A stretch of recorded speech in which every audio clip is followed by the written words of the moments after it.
मुख्यमंत्री योगी आदित्यनाथ ने काशी में चल रहे विकास कार्यों को लेकर फैलाए जा रहे दुष्प्रचार पर कड़ा प्रहार करते हुए कहा कि काशी के विकास को बदनाम करने, भारत की सांस्कृतिक विरासत पर सवाल खड़े करने की एक सोची समझी साजिश चल रही है। इसी विशेष उद्देश्य से उन्हें प्रेस कॉन्फ्रेंस करनी पड़ी है। सीएम योगी ने कहा है कि काशी अविनाशी है और हर भारतवासी के मन में काशी के प्रति अपार श्रद्धा है, लेकिन दुर्भाग्यवश आज कुछ लोग विकास परियोजनाओं में बाधा बनने की सुपारी लेकर झूठा नैरेटिव गढ़ रहे हैं। काशी को जो महत्व और विकास पहले मिलना चाहिए था वो नहीं मिला, लेकिन बीते 11 वर्षों में परंपराओं को संरक्षित रखते हुए अभूतपूर्व भौतिक विकास हुआ। मुख्यमंत्री ने कहा कि देश की संसद में प्रधानमंत्री नरेंद्र मोदी काशी का प्रतिनिधित्व करते हैं और उन्होंने शुरुआत में ही स्पष्ट कर दिया था कि काशी का विकास पुरातन मान्यताओं और परंपराओं को संरक्षित रखते हुए ही होगा।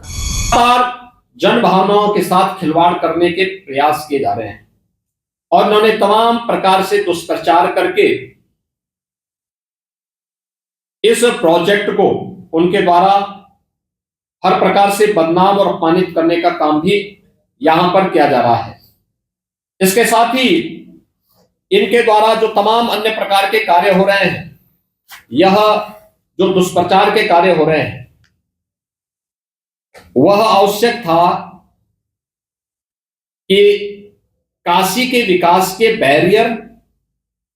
या काशी और देश के विरासत को अपमानित करने वाली कांग्रेस और उनके सहयोगियों या उनके ट्रेड्स जो भी इस प्रकार के लोग हैं, वे सभी इस बात को ध्यान में रखें कि यह उनके द्वारा जन भावनाओं के साथ खिलवाड़ करने का पाप हो रहा है और इस बात को कतई स्वीकार नहीं किया जा सकता है।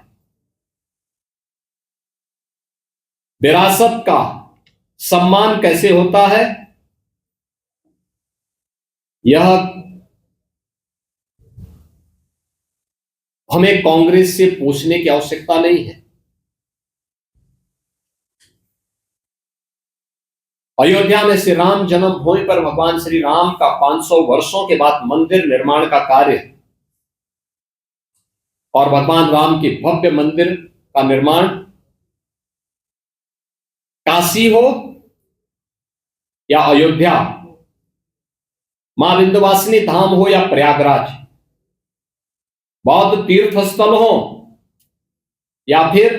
भारत की विरासत से जुड़े हुए वे सभी तीर्थ स्थल, ये सभी कार्य विरासत के संरक्षण और उसके सुंदरीकरण का कार्य प्रधानमंत्री मोदी जी के नेतृत्व में, उनके मार्गदर्शन में आज उत्तर प्रदेश के अंदर भी और देश के अंदर भी सकुशल संपन्न हो रहे हैं। कांग्रेस के द्वारा इस प्रकार की अनर्गल टिप्पणी करना, उसके नेताओं के इस प्रकार के बचकाने बयान और बचकानी हरकतों को देख करके हमें उन पर हंसी भी आती है और दया भी आती है। यानी इनका यह कृत्य वैसे ही है जैसे 100 चूहे खाकर बिल्ली हज करने चली,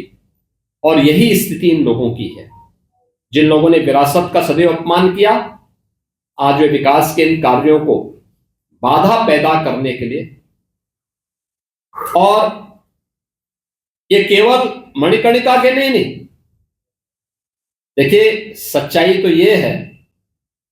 कि ये लोग विकास की उस हर कार्यक्रम में बाधा पैदा करेंगे।